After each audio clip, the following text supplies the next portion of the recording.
Patrick McCarty. I'm the branch manager for the R.G. Bolden Annabelle Moore Library, which is one of the library branches that encompass the Jackson Hinds Library System in Jackson, Mississippi.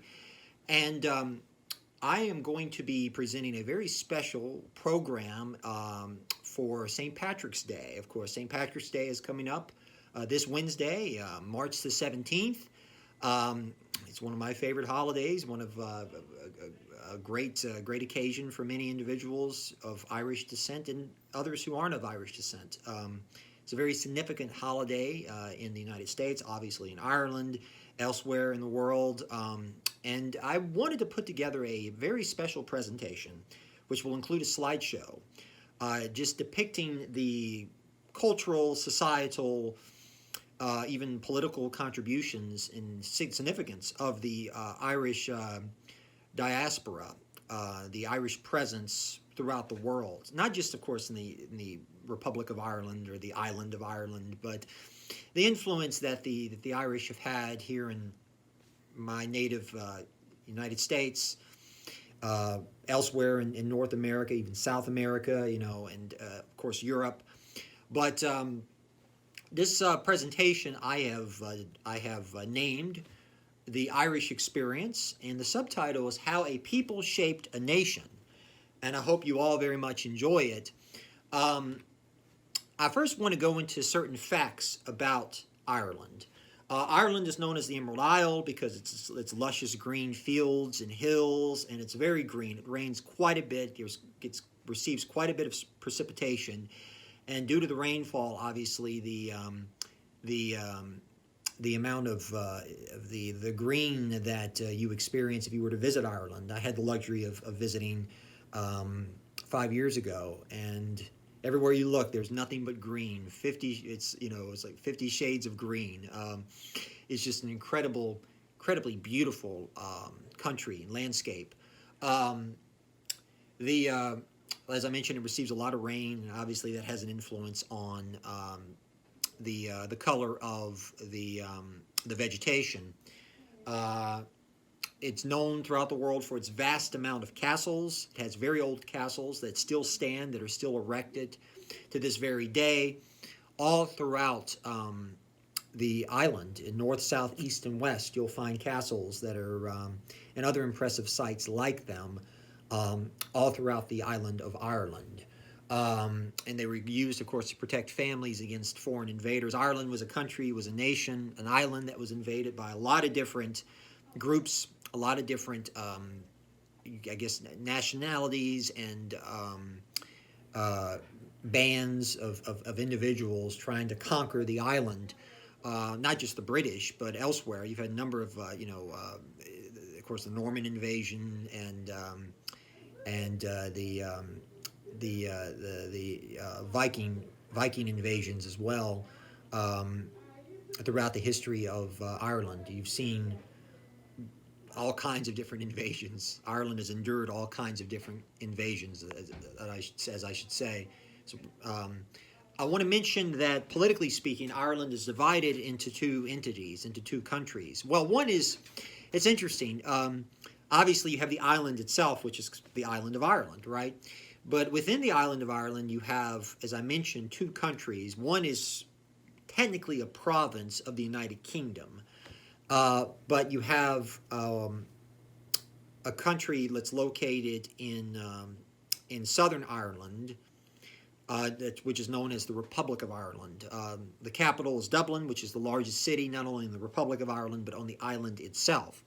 So you have the Republic of Ireland, which consists of, by the way, you have 4 provinces within Ireland, by the way, on the island. You have the province of Leinster, which is in the east of Ireland, which is where Dublin is. Dublin, Meath, Wicklow, these counties, Wicklow, Wexford, Kilkenny, a number of others. You have Munster, which is southern Ireland, which includes counties like Cork, Kerry, Limerick, Tipperary, Waterford, etc. Then you have a province that's located in the it's located in the west of Ireland. It's geographically speaking, it's more of the northwest of Ireland, which is called which is referred to as the province of Connacht. Connacht, Connacht. And Connacht is comprised of counties such as Wicklow, Sligo, Galway. You may have heard of some of these places, etc. Roscommon, and then you have the province of Ulster, which is located in Northern Ireland. Now, Ulster itself, the province, is it's composed of 9 counties. However, 6 of the 9 counties make up what is referred to as Northern Ireland, what is called Northern Ireland, which is not, it's a governing area. It's an area in the north of Ireland that is governed still by the United Kingdom and the British Crown. And Belfast is the largest city in Northern Ireland. There's been quite a great degree of contention over the north of Ireland, over Northern Ireland, and whether the citizens, particularly those who have a nationalist or oftentimes Catholic background, would like to see Northern Ireland remain a part of the United Kingdom, or rather they would prefer for the Northern Ireland to be integrated into the Republic of Ireland and become one sovereign state, one nation on the island of Ireland. So, I mean, and that's been a point of contention for many, many decades now. There's a horrible time period in the 70s, 80s, into the 90s, up until the Good Friday Agreement, 1997, called the Troubles, which was really contentious, to say the very least, and resulted in a lot of atrocities, bloodshed, disenfranchisement, a lot of citizens having their rights radically restricted, if not absolutely just declared null and void, ignored. So that's kind of modern Irish history within the last, let's say, 50 years. So yeah, just to kind of get lay the groundwork, so to speak, and try to identify Ireland geographically speaking for its climate, its topography, the various provinces and how they're constructed, and the fact that it's really 2 countries on one island, the Republic of Ireland and Northern Ireland, even though Northern Ireland, technically speaking, is a province of the United Kingdom and is not an independent country. St. Patrick's Day, of course, is March the 17th, which is the day that the patron saint of Ireland, St. Patrick, who is noted for bringing Christianity to the Irish. That was actually the day in which he died. He passed away. He died on March the 17th. He was a saint in the 4th and 5th centuries. And he had a profound influence. It still has a profound influence and impact on the nation of Ireland, the Irish people, Irish culture. And even though St. Patrick's Day was initially a religious holiday, Catholic holiday, it has since become secularized and is very much celebrated with a great degree of fervor and enthusiasm and intensity, not only in Ireland, but especially the United States. We've taken it to an entirely new level in terms of the parades that we have, the celebrations, what we do to commemorate St. Patrick's Day and celebrate it.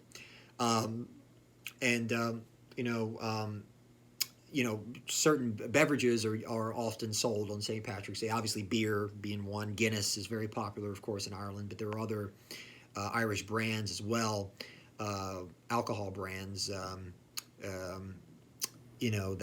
are of some note of that have had people, or synonymous, I should say, synonymous with the with Irish culture. The Irish famine of the 1840s led to a depopulation crisis. It's called the potato famine, potato blight, the Angortha War, Great Hunger is really what it was, what had happened was that there was actually you had a number of famines that occurred throughout Ireland and throughout its history, really. But the most impactful, the most devastating famine was the famine of from about the mid-1840s up until the early 1850s, in which the potato crop failed. It was a failure of the potato crop, which resulted in starvation, immigration, destruction and decay, really, demoralization. And that's really when you started to see a lot of Irish relocate or immigrate, I should say, from the island of Ireland, which back then was under the control of the British Crown, Queen Victoria, and the British Empire.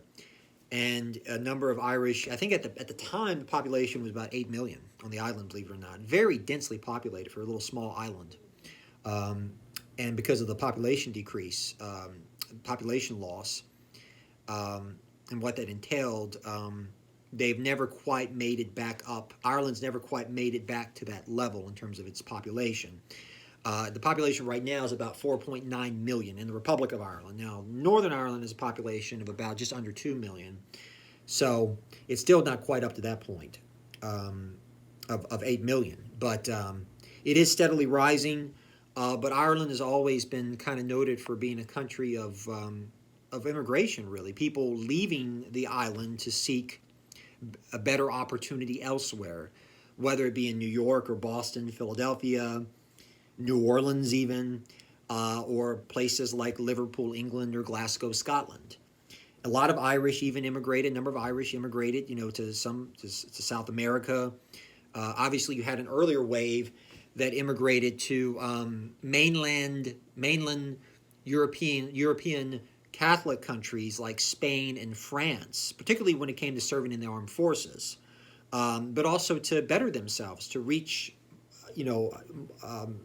a higher level in their lives, and they felt that they had reached a ceiling in Ireland because of the British Crown and the fact that a lot of it obviously is due to religion, persecution against Catholics. The British Crown is, of course, Anglican, and that's the state religion of the national religion of England, is the Anglican Church, and that of course goes back to King Henry VIII breaking away from the papacy, breaking away from the Vatican, and forming or establishing his own religion, his own church, the Anglican Church or the Episcopal Church here in the United States. So a lot of the contention, a lot of the animus, and a lot of these problems are stemmed from religion, can be traced back to the religious differences, the religious divide, the religious consternation and turmoil that's it's not as loud, it's not as evident or noticeable now as it was, say, even 50 years ago, but it's still the remnants of the remnants of that divide, that religious divide in the United Kingdom and Ireland is still very much around. You can still see it. It's still evident and present. Now, there's some statistics as it relates to Ireland. The Republic of Ireland, as I mentioned, is a population of about 4.9 million. Might be a little higher than that. Northern Ireland's population is about 1.8 million. The largest cities, of course, are Dublin and Belfast. Dublin is the largest city in the Republic of Ireland and its capital. Belfast is the largest city in Northern Ireland and is the capital of Northern Ireland as well. The gross domestic product, or GDP, is about 388.7 billion. The unemployment rate right now, these things fluctuate and they change. But right now, it's roughly in the Republic of Ireland about 5.8%. Ireland's main import partner is the United Kingdom. Its main export partner is the United States of America. And Ireland's currency right now is the euro. I think it adopted the euro because it's a member of the European Union, but it adopted the euro around, I think 2001 is when the changeover occurred. So they've had the euro as their national currency for about 2 decades now. Okay, more about Irish history. Okay, Ireland may date back to around 12,500 years ago. So that's a long time ago. It's a long, long time ago. By the late 4th century AD, Christianity had begun to gradually replace the earlier Celtic polytheism, or multiple gods, because prior to St. Patrick and his converting the Irish, the pagan Irish, as they were called, from their Celtic religion to Christianity, the Irish believed in multiple gods, or polytheism, as opposed to the Christian tradition. Um, by the end of the 6th century, it had introduced writing along with a predominantly monastic Celtic Christian church. The Norman invasion occurred in 1169, so that's a number of centuries later, of course. Resulted again in a partial conquest of the island and marked the beginning of more than 800 years of English political and military rule over Ireland. So this is where it kind of dates back to. And bear in mind, I mean, the Henry VIII didn't break away from the Catholic Church until the 16th century. I think it was with the 1530s. So this predates that by 400 years. So the point is, there was always a contention, and there was always, infighting, I guess you can say. There was not always, but even prior to the Protestant Reformation, prior to King Henry VIII breaking away from the Catholic Church, and the religious differences and the overall turmoil that ensued as a result of that. England and Ireland, even when both nations were Catholic, still had a very contentious and hostile relationship.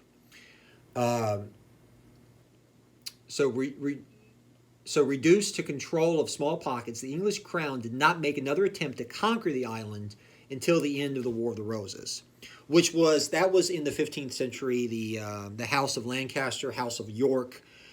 So that was a number of centuries later.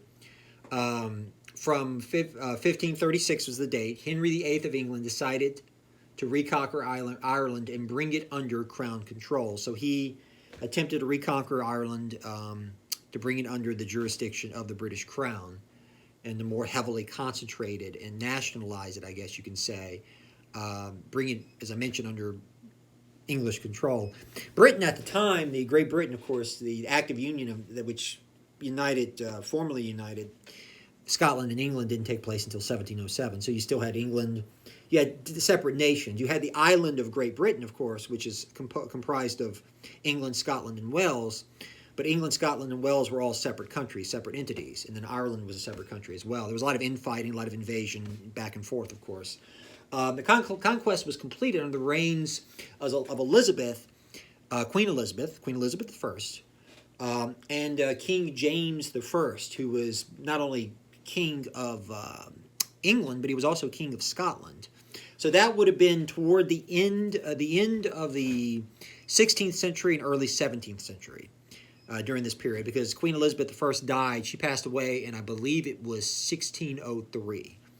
So by 1614, the Catholic majority in the Irish Parliament was overthrown through the creation of numerous new boroughs, which were dominated by new settlers. Now, this brings us to a very interesting point about the history. It's very important. You had in the United States, you had a number of Irish who came over, who settled in the United States, even before the American Revolution, in the 18th century, from roughly 1717 to about 1776. In fact, I think it was estimated to be about 250,000 Irish came over during this period of time, and they primarily settled in the Carolinas, in Virginia, in Appalachia, and they moved further and further west, into Kentucky, Tennessee, Arkansas, Missouri, Alabama, Mississippi, Louisiana, even. And this group, they were Irish, and they considered themselves to be such. But it's interesting to point out that their ancestors were actually not indigenous Irish. Their ancestors primarily came from the lowlands of Scotland, from southern Scotland and northern England, the borderlands, or the border country separating these two countries of Scotland and England. They were Scottish borderers or border reivers, because they were often involved in some of them, not all, of course. Some of the clans and some of the families were involved in stealing and raiding and things like that. And so what King James had devised, he came up with this plan to settle. It was a rowdy, rambunctious group, right? The Scots and the lowland Scots, the northern English.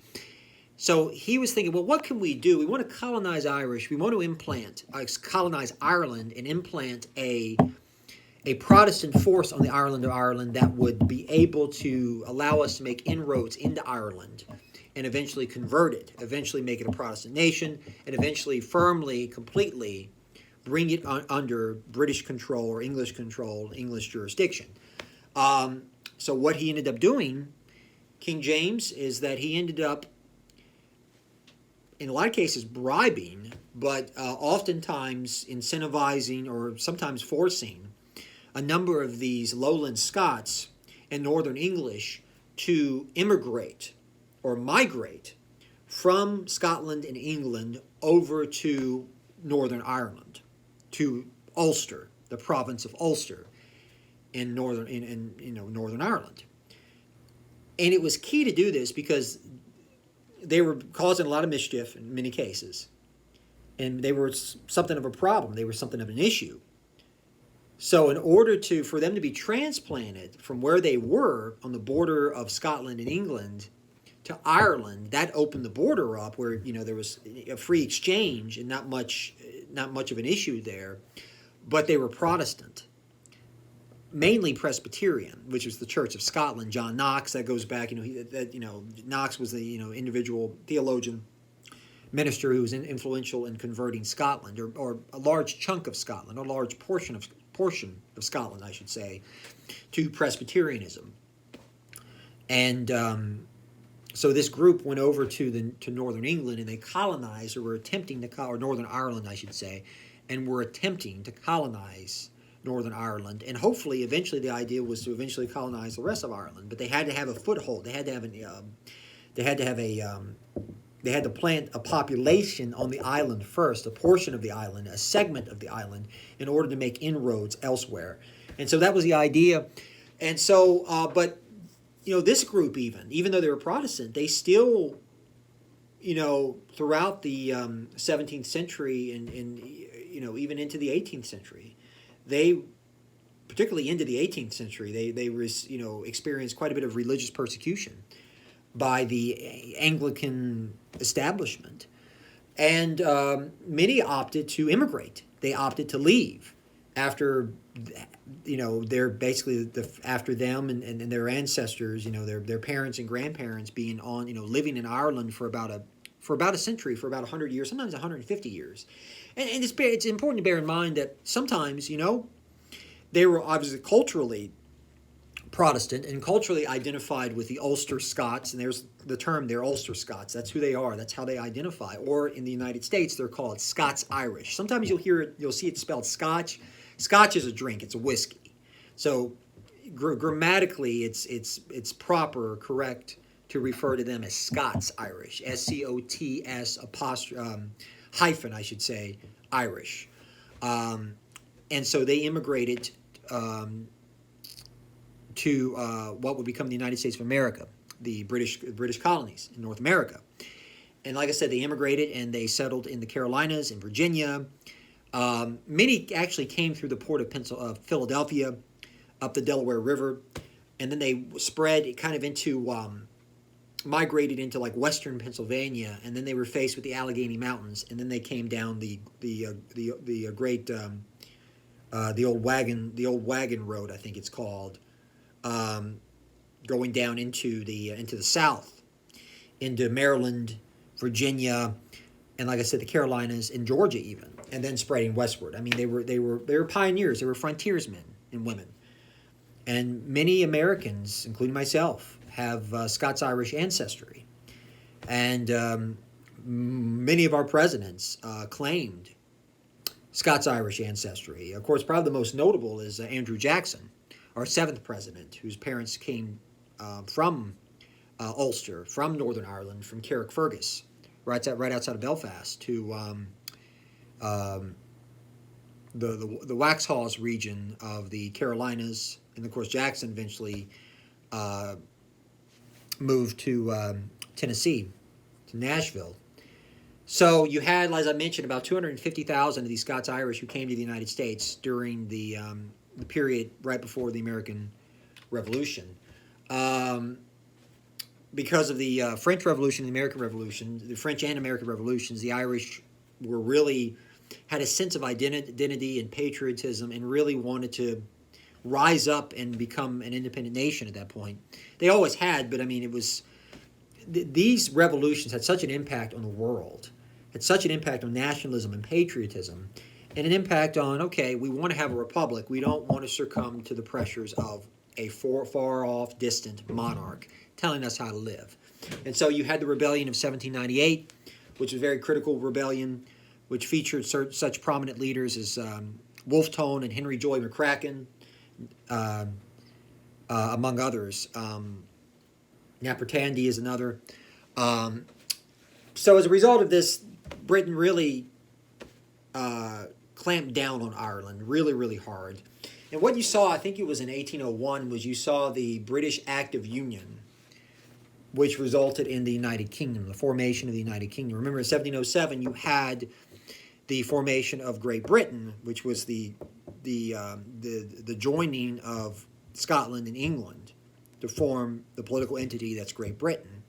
Now with Ireland, you have the Act of Union of 1801, 1800 or 18, I think it's 1801, which resulted in Ireland becoming a part of the United Kingdom and falling under the jurisdiction of the British Parliament and the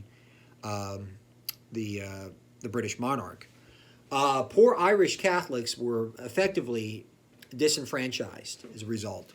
They had no role, no power whatsoever. They couldn't vote because of the Corn Laws, restricting their ability to vote and participate in the electoral process. And so, as a result of that, you had a gentleman, very prominent leader by the name of Daniel O'Connell, who rose up and fought hard to repeal the 1800 Acts of Union. Daniel O'Connell was known as the Great Liberator because he wanted to liberate the Irish from British control and grant them full emancipation. Okay, the Angortha Moor, as I mentioned, was the Irish potato famine, which occurred in the 1840s and early 1850s. It resulted in about 1 million deaths. Population fell by about 20 to 25% due to mortality and immigration as well. And it was a permanent change in the country's demography, as well as the political and cultural change that resulted as well. It was an overall, I mean, it was just a really a drastic situation, a drastic ordeal, which resulted in Ireland being fundamentally changed in so many respects. Okay, a potato blight caused the crop to fail, and which of course was the most notable and heavily relied upon crop on the Emerald Isle, the potato. Shortly before the famine, the British government reported that poverty was so widespread that 1/3 of all Irish smallholding could not be supported. So Ireland, even obviously prior to the potato famine, was noted for its poverty and demoralization, really. Immiseration, I should say, is probably the best word to use in this case. Irish immigration, as I mentioned, a lot of Irish came to the United States. Many did. Places like New York, Boston, Philadelphia, even Baltimore, even New Orleans, as I mentioned. New Orleans had a substantial Irish population, and many that would come through the port of New Orleans would travel further up the Mississippi River, places like Memphis and St. Louis, and then where the Mississippi and the Ohio rivers branch off. They would take the Ohio River to Louisville, Kentucky, and Cincinnati, Ohio, and even Pittsburgh, Pennsylvania. And then, and many, of course, went to Chicago, too, when Chicago was really becoming a bustling town, and they followed the railroad, too. Butte, Montana, of all places, have a very substantial Irish population. It's amazing, the places, the cities and towns, communities that the Irish have influenced and settled. San Francisco, California is another. Many Irish settled in San Fran. And the number of Irish, settled or immigrated to Canada. Some immigrated to South America. Some immigrated to, other places in the within the United Kingdom, Liverpool, Birmingham, Glasgow, Australia as well, which was a part of the Commonwealth. as is Canada and New Zealand. So the Irish really they got around and they settled and immigrated to a number of places. And when they came to the United States, they were instantly met with a great deal of hostility because you had such a large number of peoples, of these individuals coming to the United States. And they were fundamentally transforming or attempting to transform, what was considered the American way of life, the old Anglo-American established order. The establishment did not like these new immigrants, these new arrivals, who some cases, didn't speak English but spoke Irish or Gaelic, and who were Catholic, who were not Protestant. They believed in a superstitious religion that gives absolute and total authority to the Pope in Italy, in Rome. So, this was sort of foreign. This was, pardon the pun, this was new, and it was, we were a nation of immigrants. We've had immigrants settle in the United States before the Irish, but the scale of Irish immigration and the impact and influence that the Irish had upon arrival really did intimidate and scare a number of individuals in the United States. And the Irish were persecuted as a result of this. They were not hired. They were not. You had the "No Irish Need Apply" would be a sign or a mantra, even, meaning that if you're interested in being hired, if you're interested in working, if you're Irish, there's no need for you to even apply for the position. You're not going to be considered. You're going to be totally disqualified because you're Irish.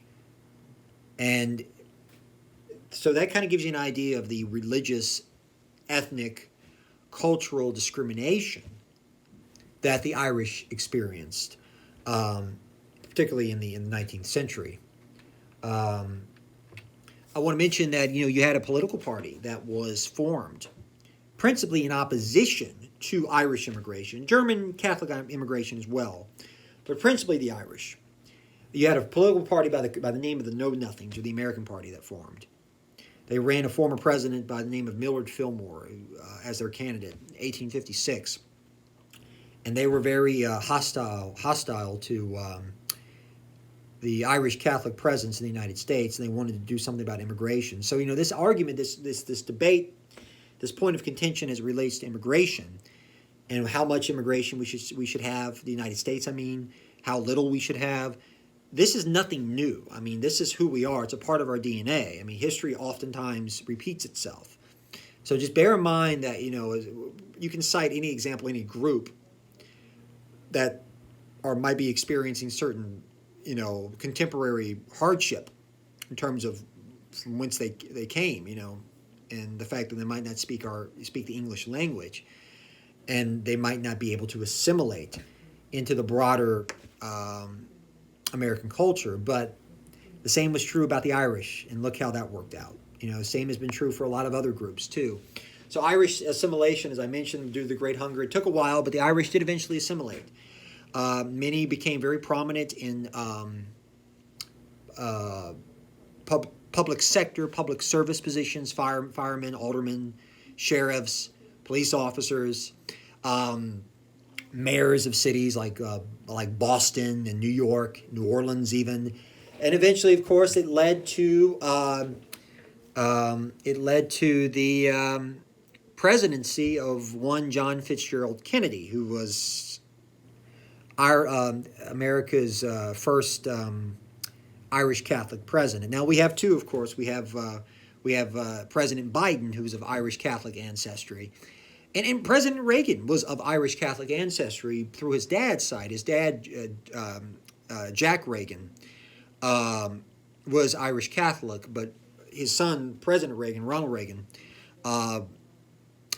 was raised in his mother's faith, which was Disciples of Christ, and he would later become Presbyterian. So, but he's of Irish Catholic background. But John F. Kennedy, of course, was the 35th president of the United States. He served from January 20th of 1961 until his tragic death, assassination in Dallas, Texas, on November the 22nd of 1963. His parents were both entirely Irish American. Their his grandparents, or his great grandparents, I should say, came from Ireland. Um, his mother was a Fitzgerald from County Limerick. His father was a Kennedy from County Wexford. Um, and I think with the election of John Kennedy, the idea of, can a Catholic really be president? Should a Catholic be president? That kind of became an issue that was nullified. Um, but I think that also kind of brought his election kind of brought the Irish into the mainstream of American life. Irish Catholics, Irish Protestants had already been brought into the mainstream and assimilated, or Scots Irish, however you wish to identify them. Um, and I want to mention this. This is very interesting. In 1928, the Democratic Party had nominated a candidate by the name of Alfred E. Smith of New York. He was the governor of New York.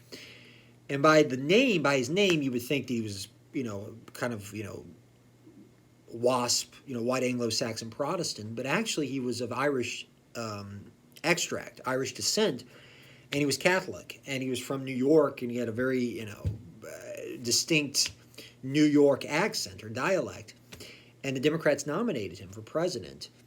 And in that election, he experienced a lot of discrimination, a lot of, I would go as far as to say even not physical persecution, but certainly what was said of him, what was said about Catholics, what was said about having a Catholic as president. Many thought he was automatically disqualified because of his religion. He had to confront that, and he lost in a landslide to Herbert Hoover. But it was through Smith that Kennedy was able to capitalize. Smith opened the door for Kennedy and opened the door for Joe Biden and future Catholic presidents or Catholic politicians of various offices, So he deserves a lot of credit for that, but he was of Irish Catholic ancestry as well. Now, I mentioned Kennedy, President Kennedy. I mentioned Governor Smith, but other famous Irish Americans, there were so many. Mother Jones is one, the labor activist, of course. Bing Crosby, through his mom's side, I believe his mom's, I'm trying to remember if it was Kerrigan or Hannigan, but his mom was of Irish ancestry. So the great vocalist of the last century, actor too. White Christmas. Others, Walt Disney had Irish ancestry. Disney is an indigenous Irish name. United States General Philip Sheridan was Irish.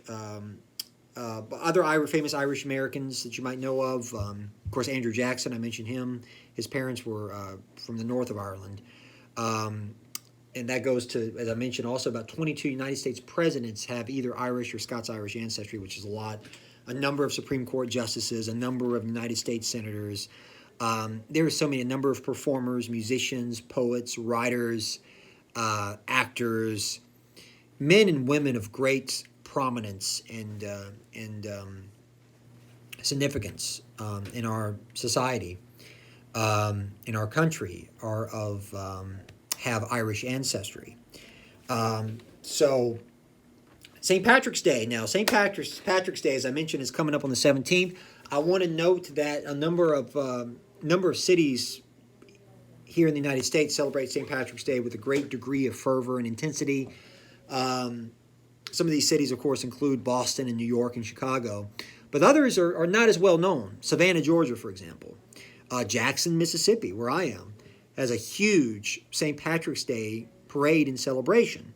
New Orleans, Louisiana, same thing. Houston, Texas, Philadelphia.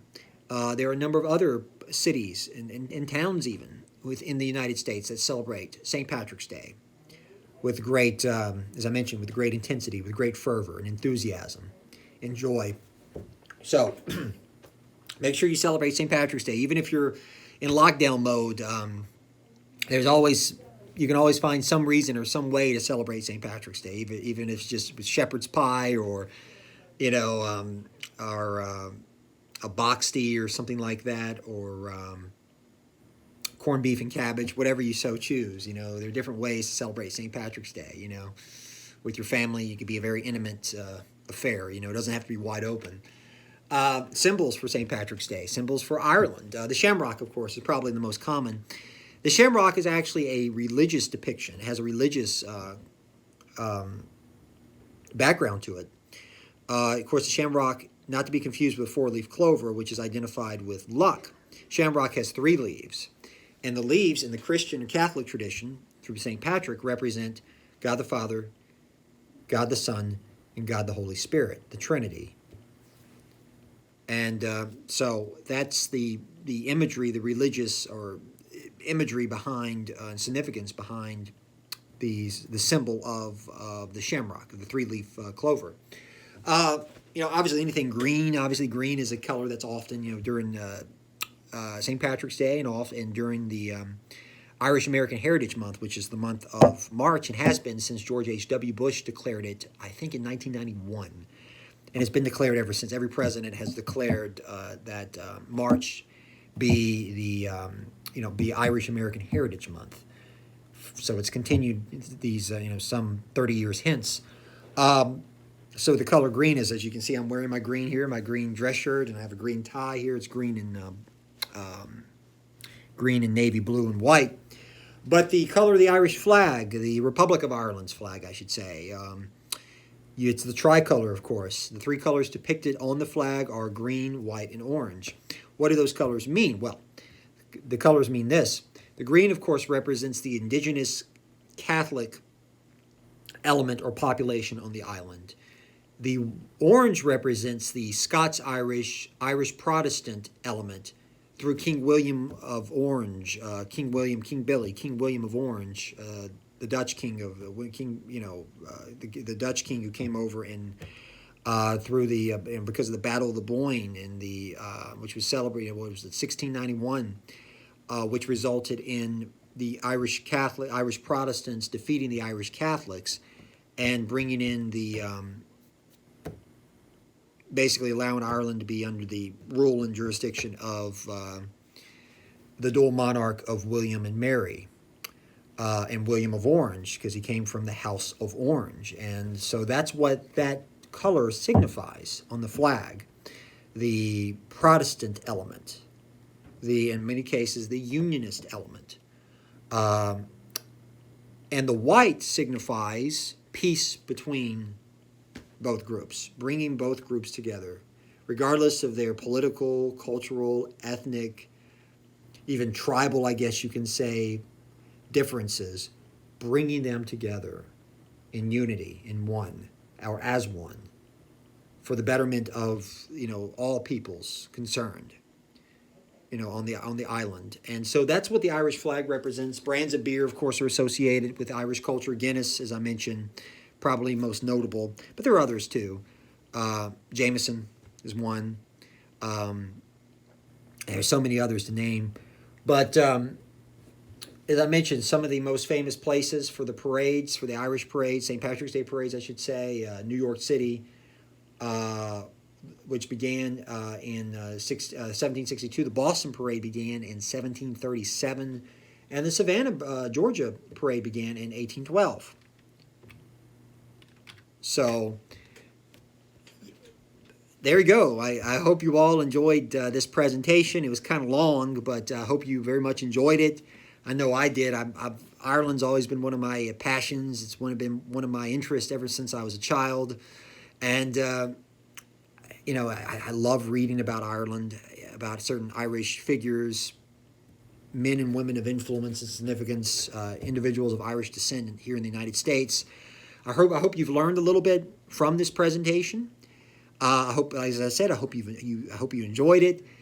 And last but not least, I hope you all have a wonderful, great, amazing St. Patrick's Day and celebration. Look after yourself. Be careful. Stay safe. And if you're interested in presentations or programs like this that we have going on within the Jackson Hinds Library System, we have a number of other virtual programs that you can check out. You're more than welcome to check out on our website, which is www.jhlibrary.org. So please feel free to check that out. And if you live in the Jackson area, please come and visit if you can. But yeah, feel free, as I mentioned, to visit our website. And I really hope that you enjoyed this presentation. Happy St. Patty's Day to all of you. Hope you have a good one. Take care now. Bye.